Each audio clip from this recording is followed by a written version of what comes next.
Welcome to another Four Reels recap, where this time we're watching the M. Night Shyamalan thriller Trap.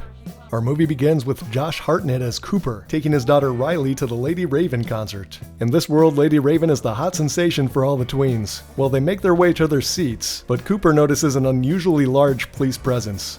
The concert begins and Cooper tells his daughter to stay put while he runs to the bathroom, but while in there he uses his phone to check a password-protected camera app, where we see a young man chained up in a basement somewhere, so I guess Cooper is up to some shady stuff, but this was already revealed in the trailer, so no surprises here. Well, right then the SWAT team rolls in and forms a perimeter around the stadium. Now back in the concert, Cooper notices the police starting to pull some people away. Well, with a break in between songs, Cooper and Riley head off to go get a t-shirt. Well, they don't have one in Riley's size, so the guy there tells them to come back in 10 minutes when they'll have more. Cooper takes advantage of this moment and puts on his best friendly face to ask the guy what's up with all these cops here. Well, the employee spills the beans. Apparently the feds have heard that a serial killer known as the Butcher will be at the concert today, so they've turned the whole place into a trap? So they're checking everybody that leaves, except for those leaving backstage. Okay, good to know. So of course we know Cooper is the Butcher, so he's getting super nervous and starting to do a little recon. He's trying to find a way out without tipping off his daughter, but with no luck so far, they return to their seats. Well, luckily another performer pops up from a trap door right next to them. Cooper tries to convince Riley, hey, wouldn't it be cool if we went down there and poked around a bit? To which, of course, Riley responds, come on, Dad, you're acting weird. Well, bummer. There goes that opportunity. Well, anyway, he's again going to excuse himself to go check on the t-shirt situation. He hits up the same employee who tells him he doesn't have the t-shirt yet, but he'll go right now to the storage closet to grab them. Well, Cooper, being the obviously friendly guy he is, offers to come with. Down in storage, Cooper offers to help grab the box for the employee and steals his security card in the process. They chat a little bit more about the security situation, where the employee reveals that they have a code word to tell the cops to let them know that they're cool. The code word is Hamilton, but don't tell anybody. Man, what a helpful guy. Now off exploring with his fun new badge, he finds a door that opens, and that leads to a room full of SWAT officers, getting a pep talk about how important it is to catch this guy. While being the smooth operator he is, he squeezes on through the crowd, acting like he's there to grab some coffee, which there's no way to know that was there to begin with. Then one of the cops asks him, where do you guys keep the sugar? And lucky for him, it's in the first door that he opens. Again, no way he could know that, right? But I'm sure this will be explained with a twist. So now he casually makes his way out, and steals one of the police radios in the process. Man, everything is really working out for him, isn't it? Well, back outside, it looks like the police have made an arrest. A car full of federal agents quickly approaches, and Cooper notices the older woman who seems to be in charge. Now, once again back inside the concert, he's listening to the radio on his earpiece, and he hears that woman giving advice to all the police in the area, basically talking about everything that he's going to do. And then the police commander gives a description of the possible suspects they're looking for, one of them being a white male in his 30s with a tattoo of an animal on his wrist. Uh-oh. Well, that's nothing a stolen bracelet can't fix. Now let's keep the party going.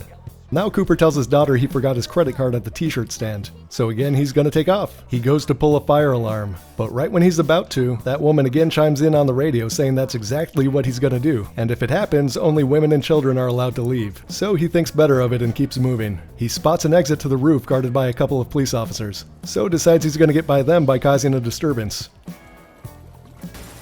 Simple enough, all clear. He grabs a food apron and makes a break for it. But of course there's cops on the roof too, and they immediately spot him. He tells them that accident downstairs just freaked him out and he had to get some air. They challenge him for the passcode, which of course he knows. Hamilton. But then hit him with another curveball. The cop says, let me see your card, the one you were given at the presentation. Well, that he doesn't have, unless, oh, in that apron pocket happens to be a wallet. And the first thing in there happens to be the card they're talking about. Man, things are really going great for him. But Cooper takes this opportunity to be bold, and he asks the cops who is that lady who gave the presentation. And the cop tells him she's an FBI profiler who specializes in taking down guys like this.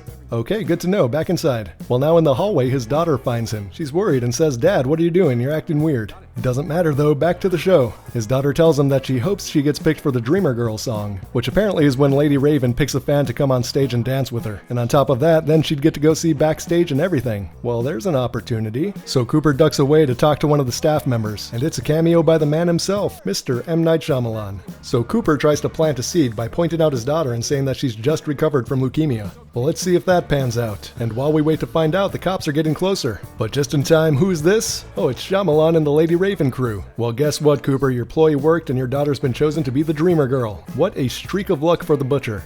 So Cooper and Riley get led up front, right past another wall of cops, score their backstage passes, and walk right on back with no security check. Cooper is now so close to freedom, but also so close to the big boss lady. Well, in any case, it's his daughter's time to shine. Get it, girl? Well, in another fortunate turn of events, a fainting girl is being led back to the medical tent, but for a moment will be left unattended. Well, Cooper is going to seize the moment and the girl and carry her back there himself. Well, now, of course, everybody around is going to hail him as a hero, and boss lady chimes in again, saying that they need to check every single male in attendance. What exactly are they checking for? Still unclear. Doesn't matter though, because our hero and dreamer girl can go out the back door, which is just past another squad of cops. Okay, new plan. Now Cooper and Riley get to meet Lady Raven backstage. Well, Cooper immediately leans in and asks, "Can I talk to you alone for a minute?" She agrees. Not a solid decision maker, this one. So Cooper and Lady Raven head off into her dressing room, and Cooper just fesses up. He tells her, "I'm the one you're looking for. I'm the butcher. And check it out, I got this guy locked up in my basement with some toxic gas ready to release if I'm caught or if I press this button. There really is an app for everything." So he tells Lady Raven he'll let the guy go if she agrees to drive him and his daughter out of there in her personal limousine. Well, she agrees. And while the police round up the remainder of the dads, Cooper, Riley, and Lady Raven casually stroll to her car. Finally, he's made his way out of there. Now Cooper tells Lady Raven she can just drop him off around the corner. But suddenly she asks Riley, "Hey, can I visit your home?" Well, clearly she's got a plan brewing. Cooper is not happy, but has no choice but to go along with it. Well, now back home we meet the rest of the family, which includes mom and brother, Rachel and Logan. Well, Riley tells her, "Hey, dad's acting weird," but it doesn't matter because look, Lady Raven's here. Now once inside, Cooper gets the opportunity to tell Lady Raven, "I don't know what you're doing, but if you tell anybody what's really going on, I'm gonna kill that guy." Now it's snack time with the family. And while everybody's doing a good job of mostly keeping it cool, Lady Raven suddenly brings up the butcher. She mentions the whole trap at her concert to Rachel, explaining that it was triggered because the police found a portion of a receipt for a concert ticket at one of the butcher's hideouts. And also, they think he's a white male in his 30s or 40s, probably drives a dark-colored car. No, I think it's time for you to go, Lady Raven. But wait, not until she plays the piano. Okay, cool. Oh, now we can take a selfie, using Cooper's phone. Slick move, bird girl. But oh, now she has to use the bathroom. She locks herself inside, and the serial killer app is still conveniently unlocked. She starts talking to the guy, trying to figure out where he is. He mentions that while he was being dragged here, he saw a broken lion statue and the door is blue. Well, what to do with that information? Go live on social media. Yeah, she's gonna crowdsource this one. So she pleads with her followers. Does anyone live near a broken lion statue in a house with a blue door? Well, very quickly somebody says, "Oh yeah, I do." So Lady Raven tells her, "Go over there and rescue the guy." Well, that's great, fake social media to the rescue. When in reality we know the chat would just be a non-stop stream of profanity, nonsense, and dick pics. Well, anyway, now she texts her driver to call the police, heads over to the bathroom door and calls out to Rachel and says, "Hey, your husband is the butcher." Well, that causes a whole lot of commotion out there, and then it's suddenly very quiet. Well, now Cooper opens the door himself, and he is clearly displeased. He takes his phone back and quickly checks the app to see that, oh, his captive is gone free. So now, Lady Raven, you're coming with me. Now hop on in the car. He opens up the garage to find his whole family standing in front of him. Apparently he locked them up, but they got free. And that's gonna buy Lady Raven a free pass to peace on out of there. Well, clearly now he's been caught, so Cooper's gonna say goodbye to his family. Then trap himself back inside. The police swarm in and surround the house, while Lady Raven finally gets driven away. But guess who her driver is? Oh, it's Cooper dressed as a cop. Yeah, we're not done yet. He handcuffs her in the back seat and continues driving. Well, thanks to some heavy traffic and a crowd of fans swarming the vehicle, she manages to escape. Then again, the cops roll in and again have Cooper surrounded. When he doesn't respond to their commands, they light him up. But you guessed this already. He ain't there no more. Now he's back home.